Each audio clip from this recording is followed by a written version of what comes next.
Non, je ne suis pas cette idole d'ébène, humant l'encens profane qu'on brûle dans les musées de l'exotisme. Je ne suis pas ce cannibale de foire, roulant des prunelles d'ivoire pour le frisson des gosses. Si je pousse le cri qui me brûle la gorge, c'est que mon ventre bout de la faim de mes frères. Et si parfois je hurle ma souffrance, c'est que j'ai l'orteil pris sous la botte des autres. Le rossignol chante sur plusieurs notes. Fini mes complaintes monocordes. Je ne suis pas l'acteur tout barbouillé de suie qui sanglote sa peine, bras levés vers le ciel sous l'œil des caméras. Je ne suis pas non plus statue figée du révolté ou de la damnation. Je suis bête vivante, bête de proie, toujours prête à bondir sur la vie qui se moque des morts, à bondir sur la joie qui n'a pas de passeport, à bondir sur l'amour qui passe devant ma porte. Je dirais Beethoven, sourd, au milieu des tumultes, car c'est pour moi qui peut mieux le comprendre qu'il déchaîne ses orages. Je chanterais Rimbaud, qui voulut se faire nègre, pour mieux parler aux hommes le langage des genèses. Et je louerais Matisse, et Braque, et Picasso, d'avoir su retrouver sous la rigidité des formes élémentales le vieux secret des rythmes qui font chanter la vie. Oui, j'exalterai l'homme, tous les hommes, j'irai à eux, le cœur plein de chansons, les mains lourdes d'amitié, car ils sont faits à mon image. Peut-être ce qu'est la négritude et les écrivains qui se revendiquent de ce concept-là, que de donner à entendre ce poème de Guy Tyrolien qui s'intitule Ghetto, qu'on trouve dans le recueil Baldor, et dans lequel on y entend, Henri Lopez, cette revendication d'un état de fait qui ne peut plus continuer et qui appelle à une espèce de devenir. C'est un poème, je crois, extrêmement important au sein de la négritude, parce que c'est une espèce de dissidence par rapport au mouvement général de la négritude. Guy Tyrolien n'a pas fait de coup d'éclat. Ce poème a eu d'abord une diffusion, je dirais presque confidentielle. Il l'a reprise dans Baldor, et comme vous le voyez, il y a là-dedans une préoccupation, le désir de clamer, disons que Tyrolien avait peur, au sein de la négritude, de tomber dans l'exotisme, et alors qu'avant il avait écrit « Adieu, adieu foulard », ce qui voulait dire que la complainte bien connue « Adieu foulard, adieu madras », il dit « Adieu à adieu foulard », c'est-à-dire il refusait un premier exotisme qui était celui des écrivains notamment haïtiens qui avaient pour modèle le Parnasse. Et là, c'est un nouvel adieu qu'il fait avant de Pestre. De Pestre écrira « Bonjour, adieu la négritude », mais Tyrolien, bien avant, dit « Je ne veux pas rester simplement là, je dirai Beethoven, je dirai Mozart, je dirai Matisse ». Et c'est donc une ouverture. Et alors, vous permettez-moi de faire allusion à une expérience personnelle. Ce poème, je l'ai découvert par Thérèse Tyrolien, la femme de Tyrolien, qui est toujours vivante et qui était alliée à moi de manière familiale, puisque j'avais épousé une Guadeloupéenne qui était proche des Tyroliens. Et donc, je lui avais dit, nous parlions, et je lui ai dit, c'est dommage que Guy s'enferme dans la négritude. À l'époque, je trouvais qu'il fallait dépasser la négritude, et je m'en séparais. J'étais encore étudiant. Et elle m'a dit non, elle a pris Baldor, elle a pris ce poème, et elle me l'a décortiqué. Et j'avoue que cela m'a ébranlé. Et j'ai vu donc que chez Tyrolien, alors malheureusement, Tyrolien n'a pas beaucoup écrit. Il a terminé sa vie de manière assez, pas tragique, mais triste. Il n'est pas sur le plan matériel. Il a vécu correctement de ce point de vue jusqu'à la fin de sa vie, mais il avait un diabète de type 2 Et donc, il a dû être amputé. Et il était chez lui à Marie-Galante, dans sa villa qui surplombe toute l'île. Et à chaque fois que j'allais à Marie-Galante, je lui rendais visite et je lui dis « Mais pourquoi tu n'as pas écrit plus? Tu as annoncé quelque chose avec Ghetto, justement. » Et il m'avait répondu « Je ne sais pas si je suis un écrivain. Au fond, je suis essentiellement quelqu'un, un esthète qui aime lire, etc. » Donc, c'est un poème méconnu. Je vous sais gré de l'avoir mis en valeur aujourd'hui. À partir des années 30 notamment, veulent se libérer d'une oppression, d'une forme de ghettoisation dont parle Guy Tyrolien. Et pourtant, c'est comme si ce mouvement-là avait conduit à une autre forme d'emprisonnement, puisque des écrivains ensuite vont en appeler une libération de la négritude. C'est un peu le paradoxe de la négritude, c'est d'avoir été un mouvement plutôt qu'une école, un mouvement de libération, précisément, de libération du carcan dans lequel étaient enfermés les nègres, les noirs, à cause de l'esclavage et de la colonisation. Et c'est vrai que le grand cri nègre, poussé par un certain nombre de poètes, Senghor, Césaire, Damas, le trio, fondateur de la négritude, ce grand cri nègre a pu, après plusieurs années, passer pour une forme de discours rétrograde, une forme d'enfermement. Et c'était peut-être le danger. Et c'est un danger qui ne vient pas du tout de la poésie, c'est un danger qui vient des circonstances politiques qui ont permis justement l'évolution de ce mouvement. Il est assez intéressant que l'on ouvre cette discussion avec Guy Tyrolien. J'avoue que c'est peut-être pas par lui que j'aurais commencé, mais c'est assez intéressant, pour deux raisons au moins. L'une, c'est qu'il s'agit effectivement d'un poète qui est un poète aujourd'hui méconnu, un peu oublié, dont les œuvres ont été publiées à Présence africaine, je le signale à toutes fins utiles, hein, Balle d'or et Feuilles vivantes au matin. Et il me semble que c'est assez intéressant d'ouvrir par lui, parce que précisément, cela montre d'une part que la poésie de la négritude, ce n'est pas simplement Senghor, Césaire, Damas, mais il y a effectivement une foule d'autres poètes de cette génération-là, très très nombreux, qui ont publié, dans le cadre de la poésie, un certain nombre de textes qui renvoient bien sûr à ce mouvement. C'est d'autant plus intéressant, deuxièmement, que le titre du recueil dont est tiré Ghetto, c'est Balle d'or. Et il faudrait prendre... Balle, B-A-2-L-E-S. Eh ben oui, il faut prendre le... Oui, évidemment, il vaut mieux ne pas danser, là. Je crois qu'en fait, il faut prendre les mots totalement pour ce qu'ils sont, et avec l'essence qu'ils ont. Les balles sont les balles de la négritude, bien sûr. C'est la lutte, c'est le combat. La négritude était une arme de combat contre le colonisateur et contre les esclavagistes, mais c'était des mots, pour reprendre l'expression de Césaire, des mots qui pouvaient être des mots d'or. Et je pense que d'une certaine façon, la poésie ici vient en quelque sorte corriger, de façon heureuse, le sens qui pourrait être le sens justement du combat négatif, si l'on estimait que ce combat pour le nègre pouvait enfermer justement celui-ci dans une sorte de ghetto. Et sortir du ghetto suppose à la fois dire que l'on est nègre, sans doute, mais que l'on est capable du ghetto de lire le monde, du ghetto de comprendre le monde, du ghetto d'entendre le monde, et il n'est peut-être pas inutile de rappeler que les figures qui sont convoquées dans le poème, Beethoven, Rimbaud, Matisse, Braque et Picasso, ce sont les grandes figures de l'art, les grandes figures de la poésie et même les grandes figures de la musique, en fait, les grandes figures de ce qu'on considère en général comme étant la culture occidentale, en allant vite, mais des cultures qui, d'une certaine façon, ne sont pas justement des cultures occidentales. Parce que Beethoven, qu'on le veuille ou non, c'est quand même pas la musique occidentale en tant que telle, puisqu'il y entend quelque chose qui renvoie au nègre.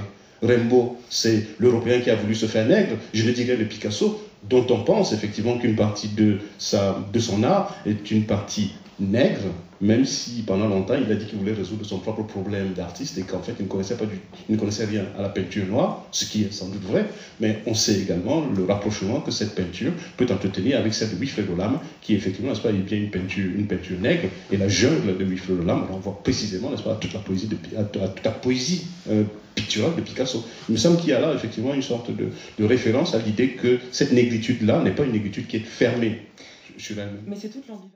ce mouvement-là, et en même temps, ça implique de ne pas s'exclure totalement de ceux qui les précèdent, puisque là on voit qu'il cite effectivement Beethoven, Matisse ou Picasso.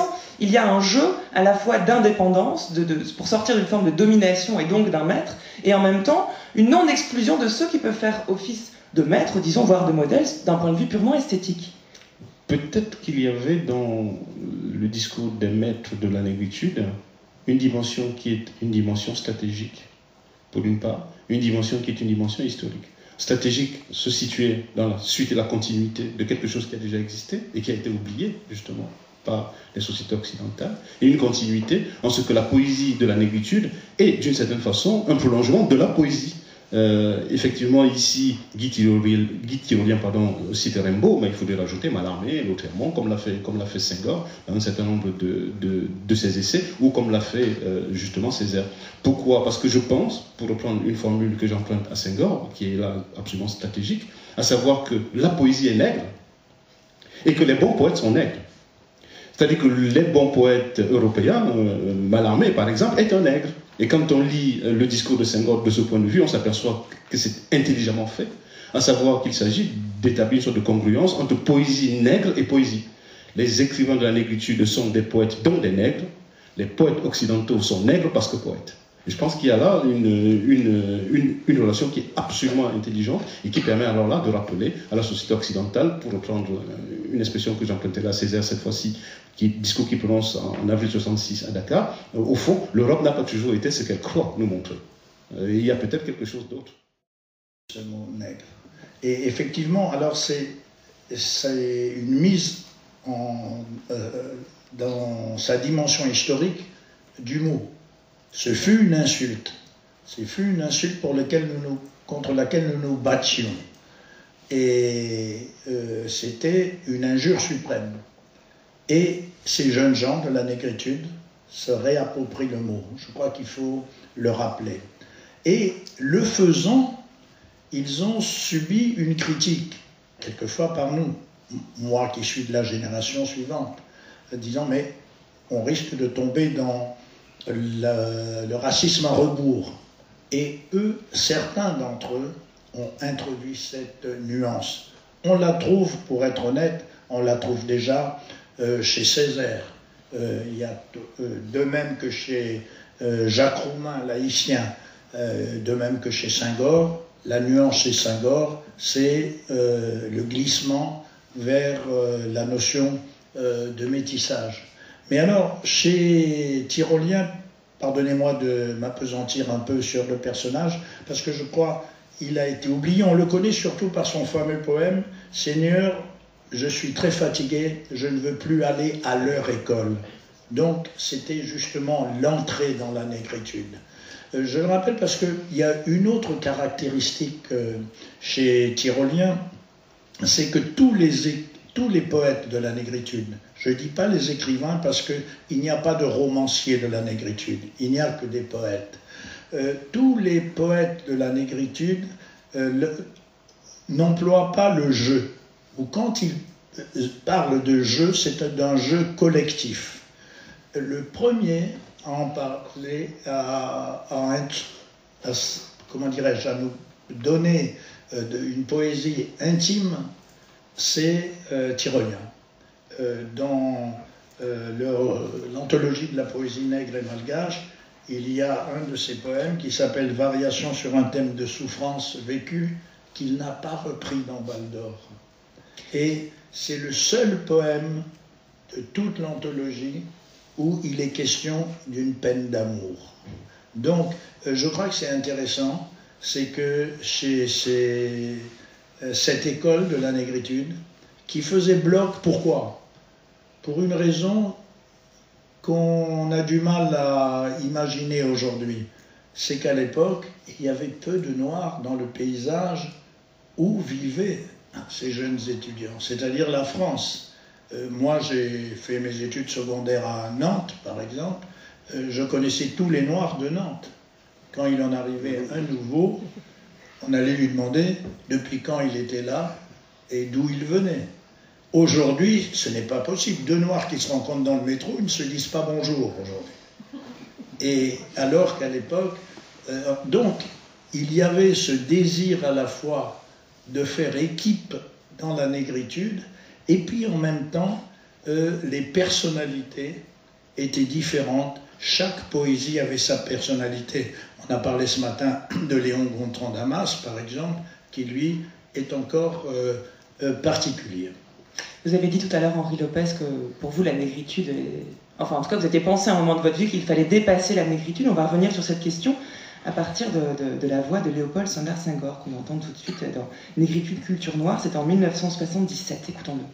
La négritude ghetto noire, la négritude raciste devant la Deuxième Guerre mondiale, en effet, nous l'avons dépassé, l'utérus nous a ouvert les yeux.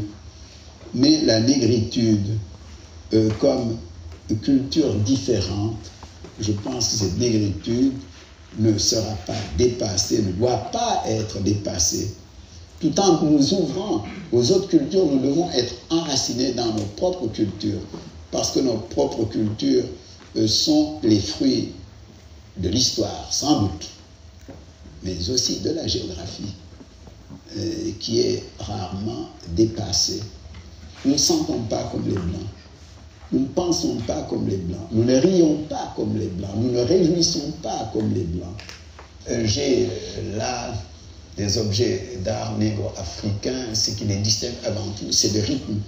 Par exemple, quand je suis allé il y a 2 ans en Roumanie, que j'ai visité des sections de préhistoire, j'ai tout de suite reconnu le paléolithique supérieur au rythme nègre. Vous voyez, nous avons notre propre rythme que nous sommes en train d'imposer au monde. Un de mes amis, le peintre Soulage, me disait, vous voyez, vous avez là-bas, n'est-ce pas, une gouache de lui, me disait, l'esthétique négro-africaine, c'est l'esthétique même du XXe siècle. Alors que tout au cours de cette semaine d'émission, depuis lundi dernier, nous avons insisté sur peut-être l'importance de ne pas essentialiser ce que serait la philosophie africaine ou la pensée africaine. On a l'impression ici que c'est l'inverse, qu'il y a une revendication de ce que lui nomme la négritude, qui se définit de manière négative par rapport aux Blancs. On entendait dire nous ne pensons pas comme les Blancs, nous ne sentons pas comme les Blancs. Est-ce que le danger, et ce qui est peut-être une raison d'appeler à un dépassement de la négritude, n'est pas de tomber dans cet essentialisme, et donc dans une forme de particularisme qui va forcément opposer les Noirs d'un côté et les Blancs de l'autre? Comment, à partir de cette séparation-là, on peut aller ensuite vers une forme de réconciliation ou d'une écriture qui ne soit pas que stratégique, comme vous le disiez tout à l'heure? Henri Lopez. C'est ce que je pense aujourd'hui. C'est-à-dire que, et notamment le métis que je suis, c'est-à-dire quelqu'un qui, à un moment de sa vie, s'est trouvé déchiré. Suis-je blanc? Suis-je nègre? Et je suis les deux, et je suis aucun des deux.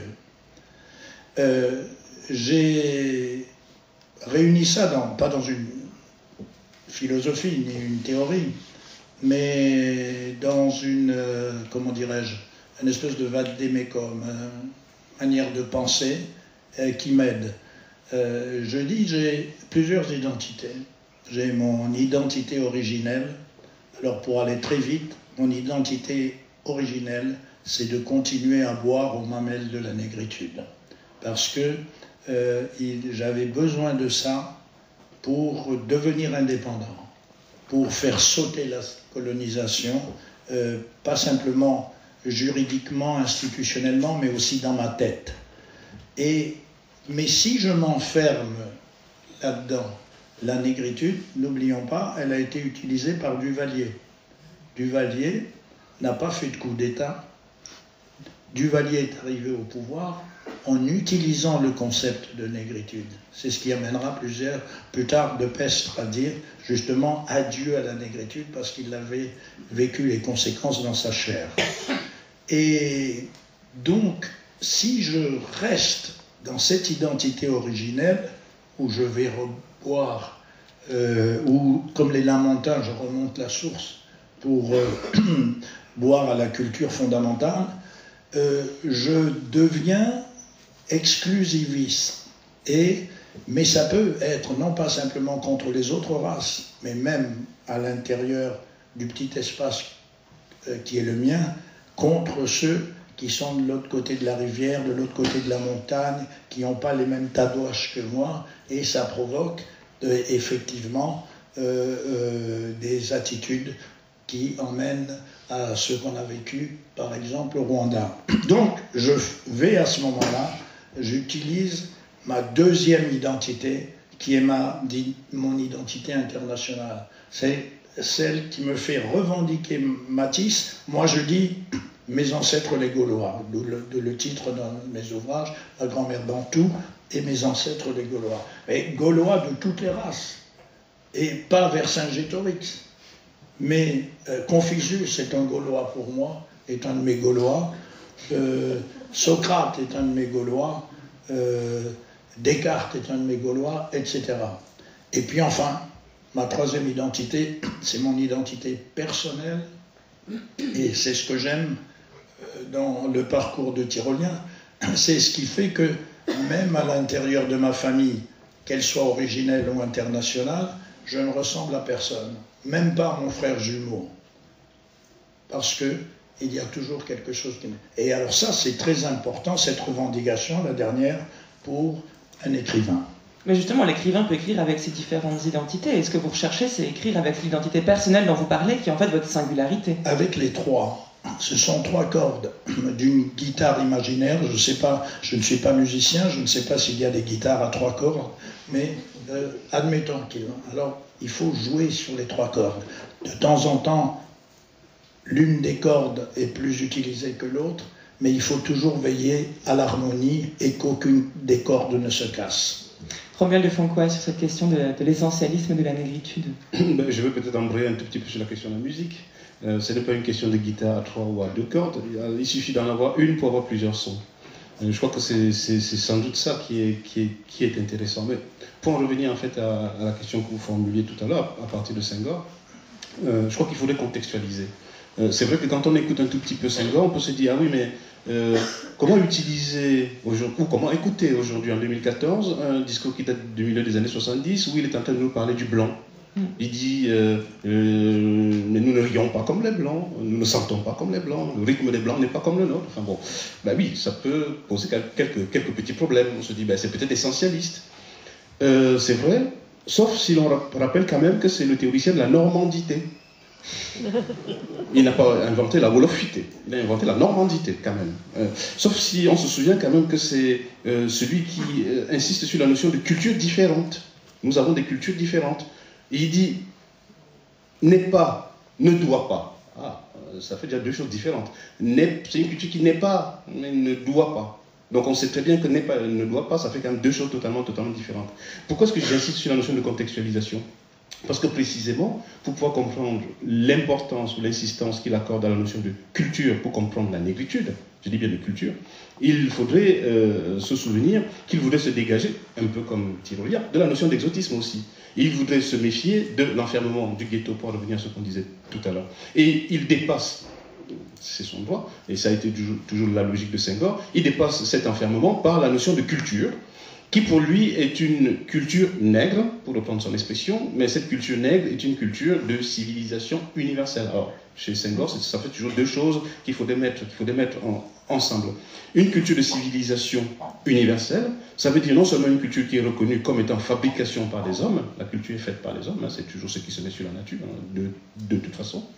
Et cette culture est faite par des hommes qui sont des hommes nègres, qui ont une conscience de ce que c'est que leur culture nègre, venant d'un continent qui est l'Afrique, noire, avec un certain nombre de caractéristiques de culture qui existent non pas en soi, mais qui existent parce qu'on leur a dénié toute existence.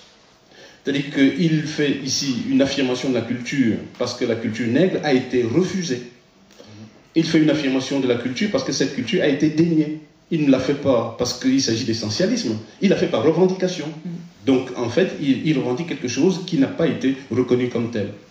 Et en même temps, il joue, et on l'entend très bien dans ses propos, sur deux choses assez simples, à savoir l'art, bien sûr, les sculptures, on l'entend très bien, et surtout la peinture. Alors évidemment, il évoque Soulages. Vous voyez bien au pied là, le tableau de Soulages. Alors quand on connaît très bien les rapports qu'il a entretenus On le sait avec Soulage. On sait également que la découverte pour lui de Soulage a été un moment important dans sa vie propre, mais également un moment important dans son discours critique, parce qu'au fond, la peinture du noir de Soulage a bien montré que le noir n'est pas noir.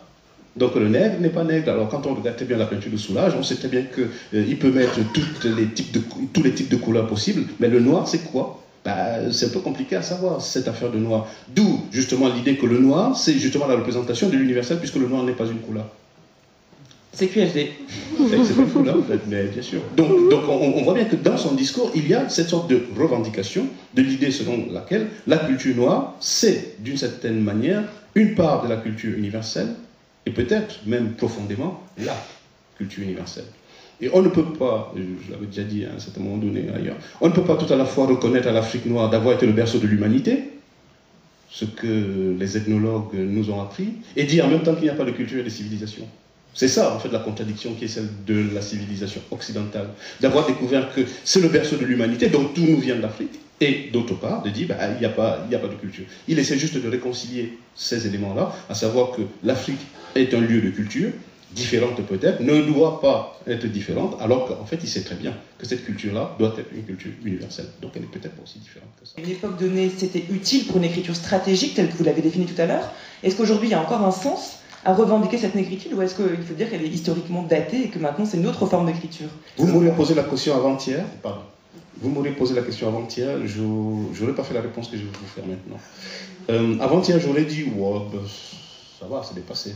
Je vous dirais, après quelques essais qui sont en train de paraître en France, écoutez, bonjour la négritude. Il faut absolument redéfendre la négritude. Pas simplement parce qu'il s'agit de défense d'une race, d'une culture, d'une civilisation, mais c'est qu'au fond, un certain nombre de discours contemporains ressemblent assez étrangement au discours des années 30. Vous pensez à quoi? Suivez mon regard. Donc, il me semble que d'une certaine façon, un certain nombre de discours contemporains, je n'ai pas cité nos penseurs contemporains, n'est-ce pas? Ceux qui nous remplacent, nos Sartre et nos Aron, aujourd'hui, nous ramènent effectivement à un stade de la pensée qui, moi, m'effraie. J'ai l'impression qu'on est rentré en 1930, donc je dirais bonjour la négritude. Il faut absolument faire revenir dans le champ du discours politique, dans le champ de l'histoire des idées, la négritude. Non pas, une fois de plus, pour défendre une race, mais pour avancer l'idée qu'à chaque fois qu'une petite race est menacée ici, qu'on dit un peu de mal d'une communauté là, qu'on laisse tordre le cou à un Algérien, je ne fais que citer à ma manière Césaire, qu'ici, c'est un poids mort qui pèse sur l'humanité, sur la civilisation. Et je crois qu'en fait, la négritude est là pour ça, pour dire qu'il faudrait absolument qu'il ne pèse pas un poids mort sur la civilisation. S'il n'y avait pas eu ces discours contemporains, ça ne m'aurait pas gêné. Mais je pense qu'il est temps, effectivement, oui, de remettre au goût du jour la négritude. De tous les peuples africains. Et ça doit être, le message doit être promu sous cet angle-là. Mais c'est aussi le patrimoine de tout le monde, de toute l'humanité. Alors il faut faire comprendre.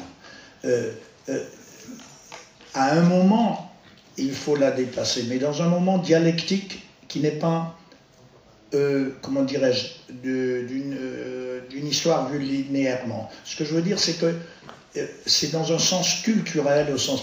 je ne sais pas si les jeunes n'ont pas de mal à comprendre cela. Pourquoi? Parce qu'aujourd'hui, les jeunes, je pense à des dialogues que j'ai avec mes petits-enfants, quand j'essaie de leur expliquer qu'il est important de lire, et pas de lire simplement des livres scientifiques, des journaux, de l'information, c'est qu'aujourd'hui, on a toute l'information qu'on veut rapidement.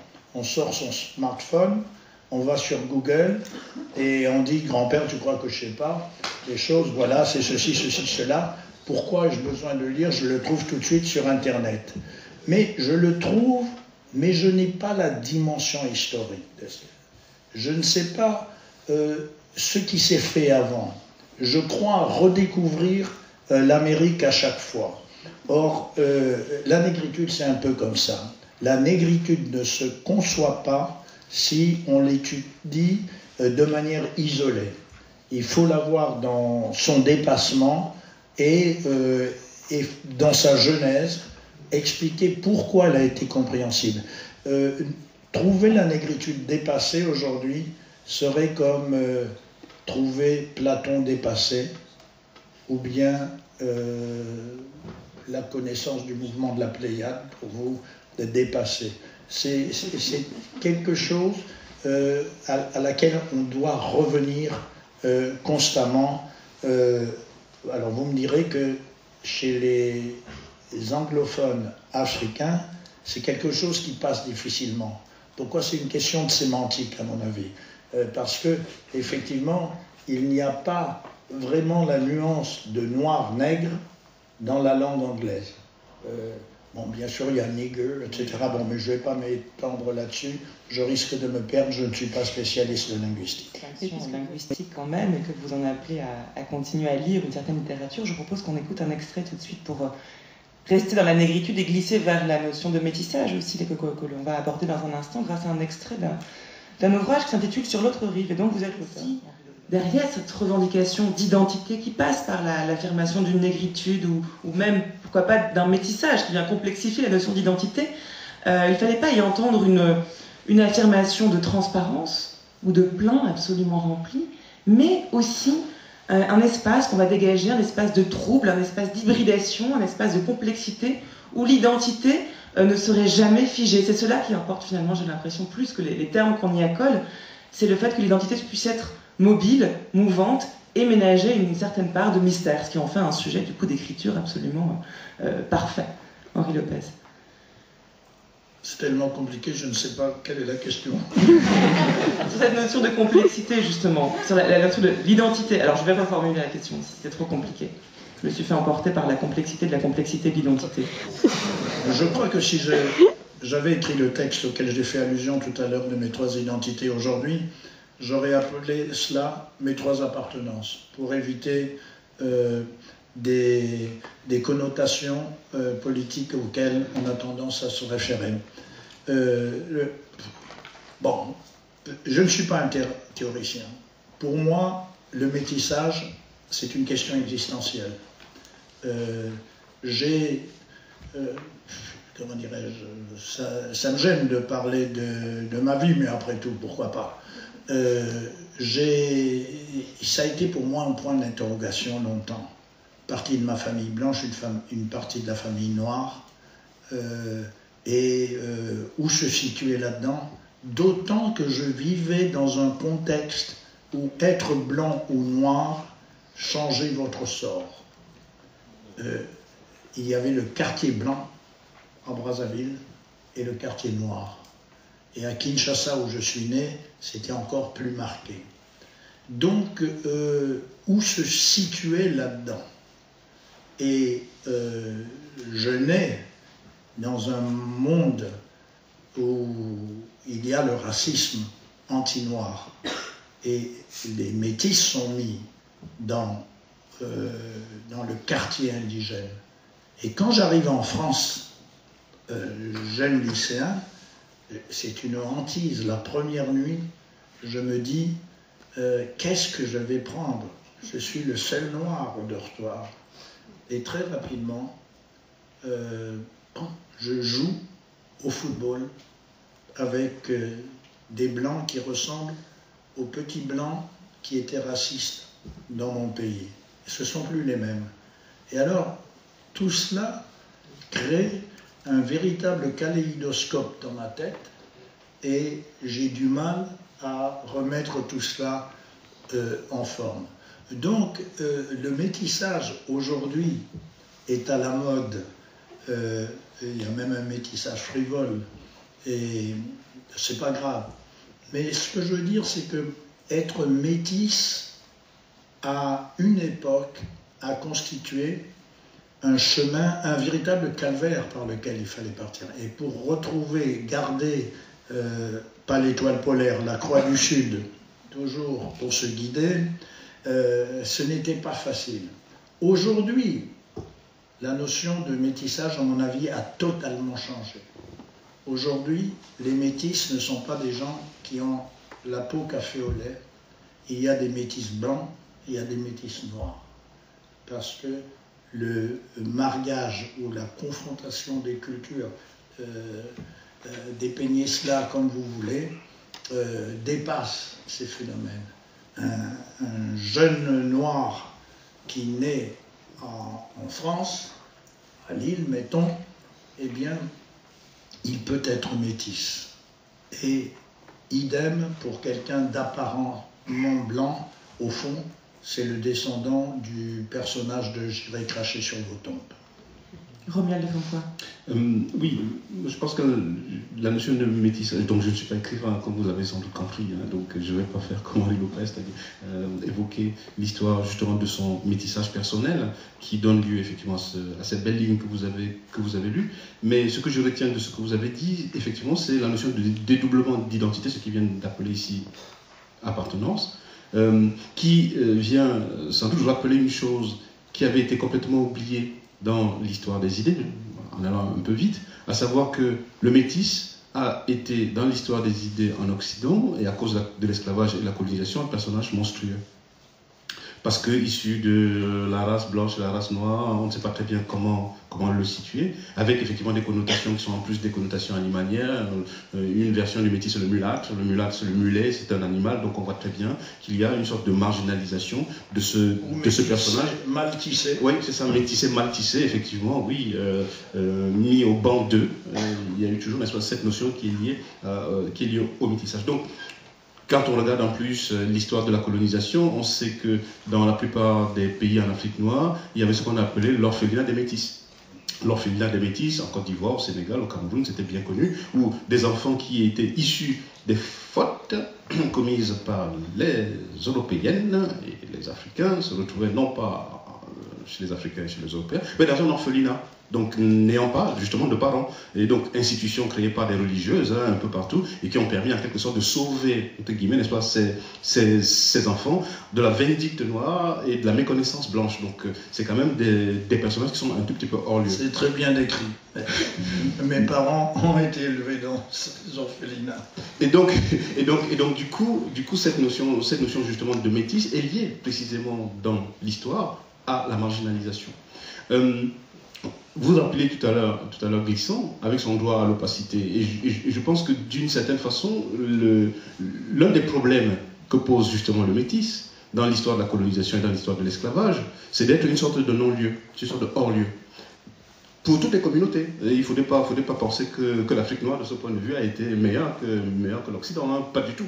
Non. Les métis en Afrique noire étaient tout aussi dangereux pour la société africaine qu'ils pouvaient l'être pour les sociétés occidentales. Mais ce qu'ils apportent précisément par cette nouveauté qui apparaît et qui est une sorte d'imprévu, pour reprendre une expression que j'emprunterai à Édouard Glissant, l'imprévisibilité effectivement de la colonisation, c'est d'avoir inventé cette catégorie que personne n'attendait. Donc, le droit à l'opacité supposerait effectivement que cet individu métis vienne avec son obscurité, vienne avec son histoire méconnue, vienne avec son histoire inconnue, puisque c'est une histoire qui est issue non pas simplement des deux communautés dont il est issu, mais du mélange de ces deux communautés. Le problème de l'opacité, c'est qu'est-ce qui a été mélangé exactement et qui vient des deux côtés ? Les côtés positifs ou bien le côté négatif? C'est le grand problème, hein, c'est le grand débat autour du métissage. Est-ce que c'est plutôt les parts négatives qui vont se retrouver dans cet individu ou bien c'est les parts positives? Ça pose des problèmes. C'est pour ça en fait que c'est un monstre potentiel, enfin, dans l'esprit des communautés qui l'ont fabriqué. En plus, et c'est là que le droit à l'opacité est assez intéressant, c'est que le métis apporte quelque chose de totalement nouveau dans la compréhension que l'on peut avoir des communautés. Ici, il y a des communautés, si j'ose dire, monolingues, monocolores, disons monoculturelles, pour parler un peu comme Glissant. Et là, le métis vient avec quelque chose qui est multiple, multicolore, multiculturel, et qui démultiplie à la fois les dimensions qui sont des dimensions positives et des dimensions qui sont des dimensions négatives. Et c'est peut-être la raison pour laquelle l'un des apports du métissage dans l'histoire des idées, c'est sans doute de permettre de décloisonner les différentes sociétés qui ont été à l'origine de sa propre fabrique, de sa propre fabrication, bien de sa propre création. Et en décloisonnant ainsi ces sociétés, il peut être à la fois le truchement de ces deux sociétés, bien sûr, en passant de l'un à l'autre, du blanc au noir, du noir au blanc, étant en quelque sorte le trait d'union entre l'un et l'autre, mais étant précisément, parce qu'il est le trait d'union, dangereux pour l'un comme pour l'autre. Et l'exemple le plus évident, c'est Haïti. C'est la révolution haïtienne. C'est que la révolution haïtienne est une révolution qui est justement faite, on le voit très bien, par les métis.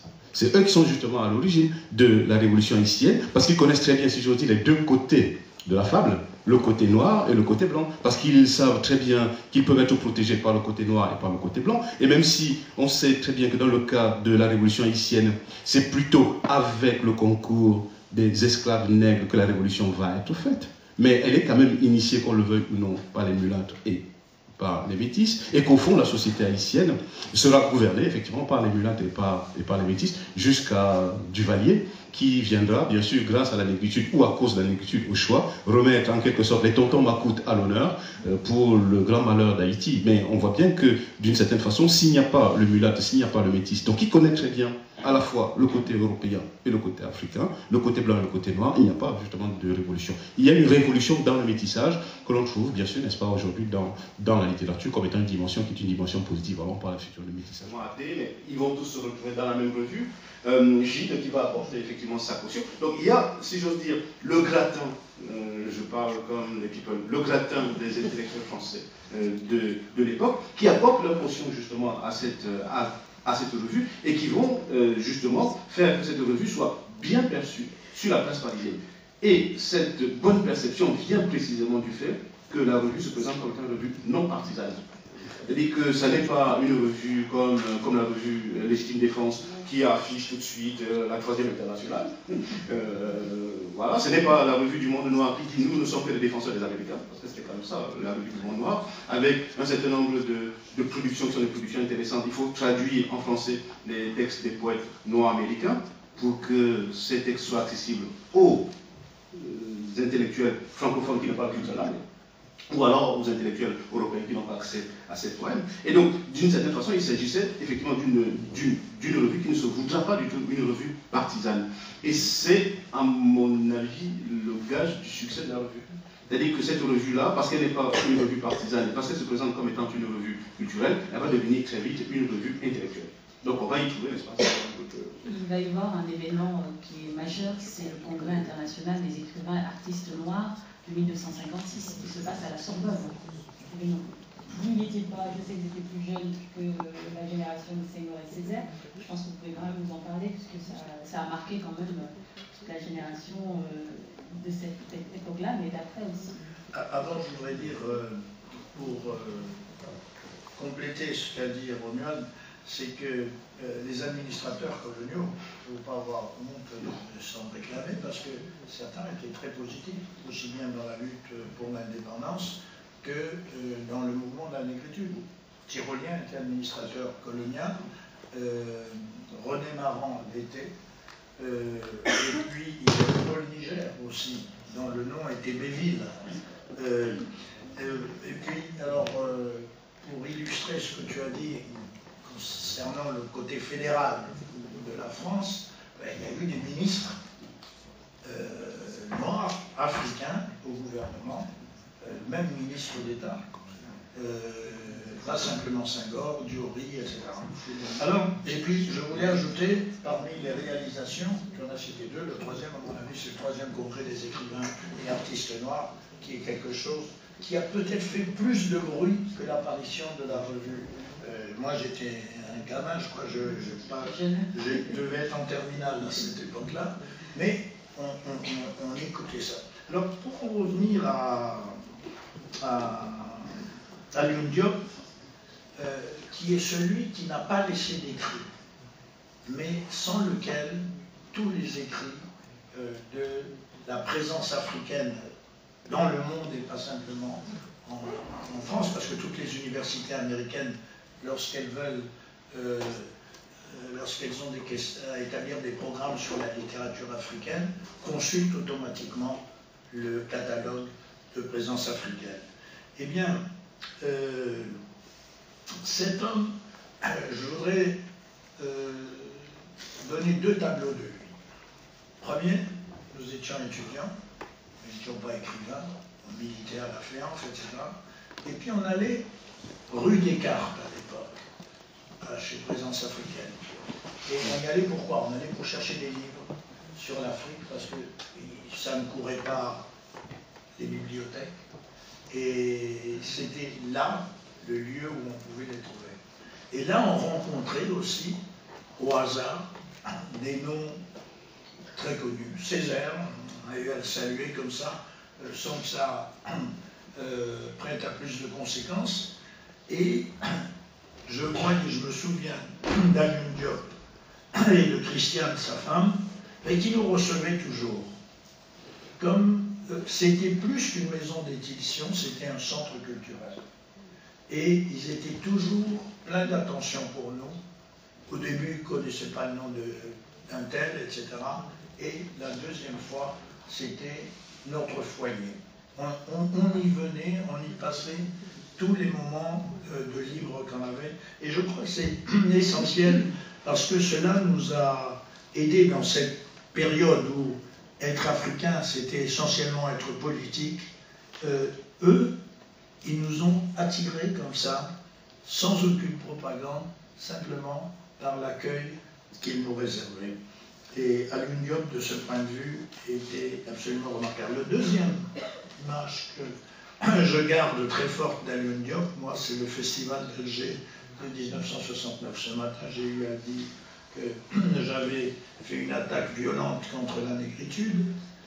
Ce que je n'ai pas dit ce matin, c'est que je ne me souviens plus à quel moment, disons peut-être quelques minutes ou quelques heures après, Alioune Diop est venu vers moi et m'a emmené dans un coin. À l'époque, j'étais ministre, mais il m'a considéré comme un père et son fils, et non pas, et se rappelant de nos rencontres à Paris. Et il m'a dit, ça c'est important pour la négritude, il m'a dit, tu as attaqué la négritude. Tu as fait ça sans doute parce que c'est à Alger et que tu ne veux pas mettre mal à l'aise nos amis maghrébins. Il faut ajouter aussi que non seulement la revue Présence africaine s'ouvrait à ceux qui n'étaient pas africains, mais aux Africains du Nord qui n'étaient pas dans la négritude, des gens comme Amrouche, etc. C'est important. Et alors, Alioune Diop m'a dit, alors bien sûr à cet âge-là, on s'entête dans ses idées, et j'ai trouvé d'autres arguments politiques essentiellement. Et puis il m'a dit, mais il y a certaines choses qui ne nous séparent pas, mais qui nous distinguent des Africains du Maghreb et du Machrek. Et alors je l'ai regardé, il m'a dit oui. Eux, ils ont une culture avec des écrits, des archives auxquels on se réfère et auxquels qui sont des points de référence habituels pour l'Occident. Nous n'avons pas ça. Deuxième point, c'est qu'ils ont des témoignages historiques avec leurs monuments. Cela nous fait défaut. Et troisièmement, ils ont une religion dont on a parlé tout à l'heure qui s'étend partout, alors que nous, oui, on a des religions, etc. Tout ça nous singularise par rapport à eux. Et c'est la raison pour laquelle la négritude n'est pas dépassée. Alors, je crois avoir pris encore son contre-pied. À cet âge-là, c'était normal. Mais en fait, il m'a ébranlé et j'ai reconsidéré ma position sur la négritude. C'est-à-dire d'essayer de prendre du recul et de mieux étudier les textes. Et souvent, je vous l'avoue, j'emprunte à Alioune Diop ses arguments sans dire que c'était de lui. Et au Congrès des écrivains et artistes noirs, qui a eu lieu justement à Paris, en septembre 1956, et au cours duquel tous les nègres du monde se retrouvaient, qu'ils viennent d'Afrique noire ou bien qu'ils viennent des Antilles. La question qui était posée, je ne suis pas sûr que c'était la question noire, je crois que c'était la question du nègre, ce qui pour moi est totalement une question différente. C'est la question du nègre. Et au cours de ce congrès, il y a eu justement une question qui a été posée, qui est celle de savoir, oui, on se retrouve en tant que nègre ici pour parler de littérature, c'est très bien, mais les nègres écrivent en quelle langue? vaste problème. Ils se retrouvaient pour la première fois, ils ne se connaissaient pas du tout. Je dis que les nets qui viennent d'Afrique qui parlent français, ceux qui viennent d'Afrique qui parlent anglais, ceux qui viennent d'Afrique qui parlent l'espagnol, ou ceux qui viennent d'Afrique qui parlent le portugais, et ceux qui viennent des États-Unis qui parlent anglais, ceux qui viennent des Antilles qui parlent anglais, ceux qui viennent d'Haïti qui parlent le créole. Dans quelle langue est-ce qu'on va s'exprimer? Et cette question, elle est bien passée au cours du congrès. Il y a quelqu'un qui a posé le débat justement autour de produire la culture, oui, mais en quelle langue? Produire la littérature, mais en quelle langue? Et ça a été résolu assez rapidement à cette époque-là pour des raisons qui sont des raisons évidentes, à savoir que ça n'a pas été résolu. C'est-à-dire qu'au fond, on s'exprimait en français et en anglais. On comprenait plus ou moins l'anglais des Américains. Les Américains qui, pour la plupart, vivaient à Paris comme Richard Wright, comprenaient à peu près le français, enfin un peu. Bon, ça a été résolu un peu comme ça. Mais cette question-là, elle est restée. Elle va revenir assez rapidement au cours des années 70. C'est-à-dire qu'au cours des années 70, lorsque se pose justement en Afrique noire la question des langues africaines, au fond, qu'est-ce qu'on fait de ces langues africaines? En quel alphabet est-ce qu'il faudrait utiliser les langues africaines? Est-ce que c'est l'alphabet phonétique international? Est-ce que c'est un autre alphabet? Enfin, un pays. Toutes ces questions-là vont être posées en Afrique noire en même temps qu'aux Antilles. La question justement du créole va faire son apparition. Et ces questions font leurs apparitions dans ces deux espaces de deux manières différentes. En Afrique noire, ce sont les linguistes qui posent le problème. Aux Antilles, ce sont les linguistes et les politiques qui posent le problème. Ça change la donne. Ça change la donne parce que, au fond, aux Antilles, la question du créole va devenir une sorte d'abcès de fixation des mouvements de revendication identitaire et souverainiste. C'est l'abcès de fixation, c'est la langue. Je ne connais pas, mais je peux me tromper, de débats semblables en Afrique noire où on dit, bon, nous on voudrait notre indépendance maintenant, mais on la voudrait, n'est-ce pas, en parlant le pidgin, ou bien en parlant le lingala, ou en parlant le foufoudé, ou en parlant le peul ou le malinké. Je connais des mouvements de revendication justement de ces langues-là, sur le plan scientifique et technique, en disant, nous pouvons également dans nos langues enseigner également les savoirs et techniques en mathématiques, en physique, comme on l'a fait au Mali par exemple. Mais ce n'est pas du tout des questions de revendication. J'allais dire, c'est un peu normal, l'indépendance est déjà passée par là, presque 10 ans plus tôt, et qu'en gros, comme on n'a pas posé la question des langues au moment des indépendances de façon correcte, à savoir de façon souverainiste, tant mieux pour l'Afrique noire, mais c'est un abcès de fixation aux Antilles. Cet abcès de fixation aux Antilles va donc prendre, à partir du début des années 80, une dimension qui est une dimension intéressante du point de vue culturel et littéraire, parce qu'un certain nombre d'intellectuels antillais, martiniquais pour la plupart, vont considérer que la littérature et la culture, pour être littérature et culture nationale, doivent être produites en créole. Donc il y a une littérature qui va s'écrire en créole, avec une graphie qui est une graphie reconnue. Il y a des mouvements qui vont être des mouvements intellectuels qui vont revendiquer le créole. Et il y a bien sûr, n'est-ce pas, un certain nombre d'écrivains qui vont faire leur entrée dans le champ de littérature grâce à la langue créole.